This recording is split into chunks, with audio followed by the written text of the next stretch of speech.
মার পবিত্র নামাঙ্কিত ষোড়শী ভবন। পরম পূজ্যপাদ শ্রী শ্রী বরদা এখানে বাস করেন। ফিলান্থ্রপ ভবনের সম্মুখে সৎসঙ্গের দুটি অতিথিশালা, বলদেব সাহায় হসপিস ও পণ্ডিত বিনোদানন্দ ঝা হসপিস। জননী মনমোহিনী দেবীর পবিত্র নামাঙ্কিত মনমোহিনী ধামে আছে সৎসঙ্গের সাধারণ অতিথিশালা। অতিথিশালার উত্তরে আনন্দবাজার। এখানে সাধারণ মানুষের জন্য দুই বেলা অন্ন প্রসাদ দেওয়া হয়। আধুনিক সুবিশাল ডিজেল চুল্লিতে বড় বড় কড়াইয়ে এখানে দুবেলা রন্ধন করা হয়।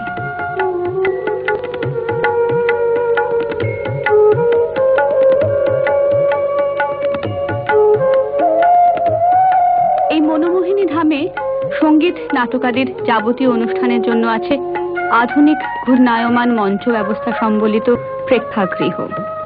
এর পাশে সৎসঙ্গ হাসপাতাল।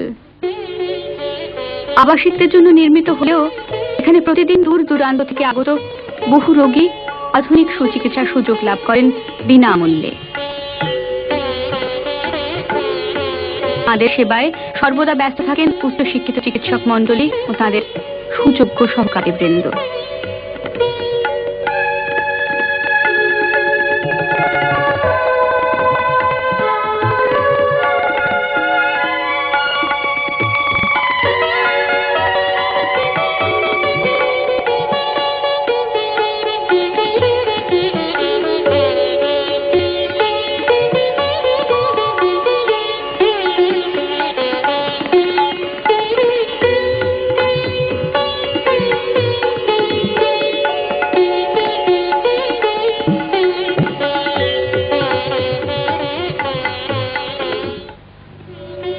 বেদ ভবন ভারতীয় জ্ঞান ও দর্শনের যাবতীয় বেদ গ্রন্থাদির চর্চা কেন্দ্র। এর দক্ষিণে সংঘের পাঠাগার অমরদ্যুতি বিধি মন্দিরের সম্প্রতি নির্মিত ভবন।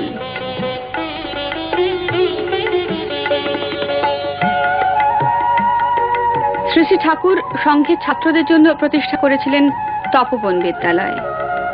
পরবর্তীকালে পরম পূজ্যপাদ শ্রী শ্রী বরদা বালিকাদের জন্য প্রতিষ্ঠা করেন বিনাপানি বালিকা বিদ্যালয়।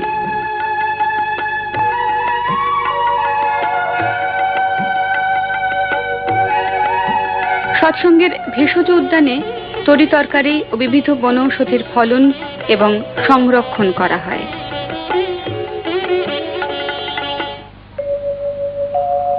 সমাধি উদ্যান সযত্নে রচিত বৃষ্টিনন্দন উদ্যানের মাঝে শ্রী শ্রী ঠাকুর ও শ্রী শ্রী বড়মার মর্মর সমাধিবেদী, অগণিত ভক্ত শিষ্যের প্রধান তীর্থক্ষেত্র।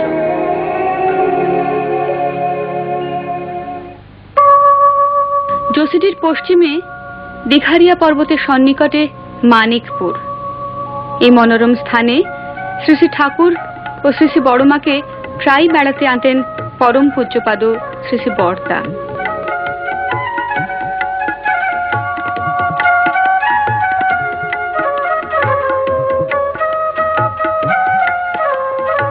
এই শান্ত পরিমণ্ডলে পরবর্তীকালে তিনি প্রতিষ্ঠা করেন দুটি অপরূপ মন্দির। 1987 সালের 2রা ও 3রা সেপ্টেম্বর দেওঘরের পূর্ণ সৎসঙ্গ আশ্রমে অনুষ্ঠিত হল মহান পুরুষ শ্রী শ্রী ঠাকুরের শতবার্ষিকী উৎসব।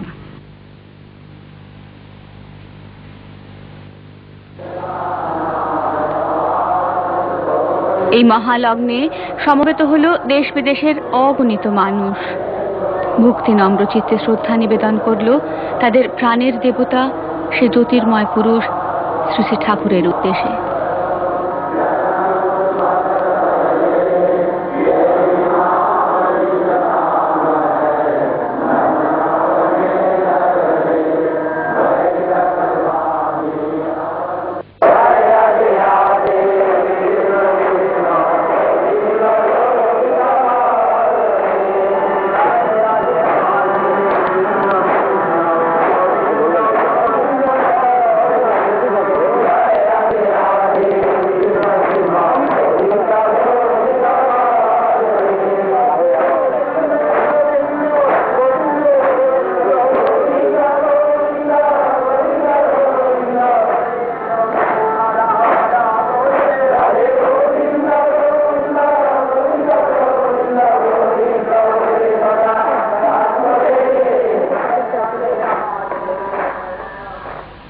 পরম প্রেমময় শ্রী শ্রী ঠাকুর অনুকূলচন্দ্রের দিব্য আবির্ভাব হয় সন 1295 সালের 30শে ভাদ্র শুক্লা তাল নবমী তিথিতে সকাল 7:08।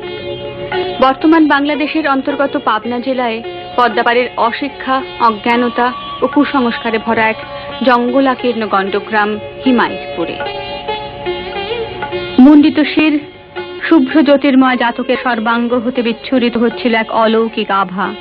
দিগ্ভ্রান্ত সমস্যা জর্জরিত অসহায় মানুষের আত্মক্রন্দনে সাড়া দিয়ে ধরাধামে অবতীর্ণ হলেন বেদবন্দিত এক পরম পুরুষ।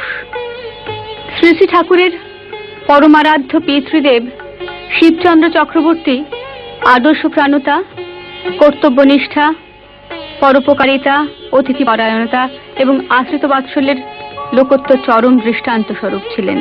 অনন্য সাধারণ তেজস্বী জ্ঞানী ব্রাহ্মণ আপামর জনসাধারণের পরম শ্রদ্ধার পাত্র ছিলেন। রত্নগর্ভা জননী মনোমোহিনী দেবীর জীবন বড়ই মহিমান্বিত এবং অলৌকিক। বাল্যকালেই জননী মনোমোহিনী স্বপ্নযোগে আগ্রার স্বামীবাগ সৎসঙ্গের সন্ত সদ্গুরু শ্রী শ্রী হুজুর মহারাজের দর্শন লাভ করেন এবং সৎ নামে দীক্ষিত হন। একমাত্র সন্তান অনুকূলচন্দ্রের জন্মের পূর্বেই জগদীশ্বরের করুণা প্রার্থনা করে গর্ভস্থ সন্তানের উদ্দেশ্যে এক আশীর্বাণী রচনা করেন মনোমোহিনী দেবী। অকুলে পড়িলে দিনহীন জনে, নুয়াইও শির কহিও কথা, কুল দিতে তারে সেধ প্রাণপণে, লক্ষ্য করি তার নাশীয় ব্যথা। যে আশীর্বাদের প্রতি ছত্রের আদ্যক্ষরের একত্রীকরণে শ্রী শ্রী ঠাকুরের পূর্ণ নাম রচিত হয়। শ্রী শ্রী ঠাকুরের শুভ অন্নপ্রাশনকালে ঘটল এক অত্যাশ্চর্য ঘটনা। শাস্ত্র দেশপ্রথা অনুসারে পুরোহিত শিশুর হস্তে মুদ্রা প্রদান করলেন। সেই মুদ্রার পরিবর্তে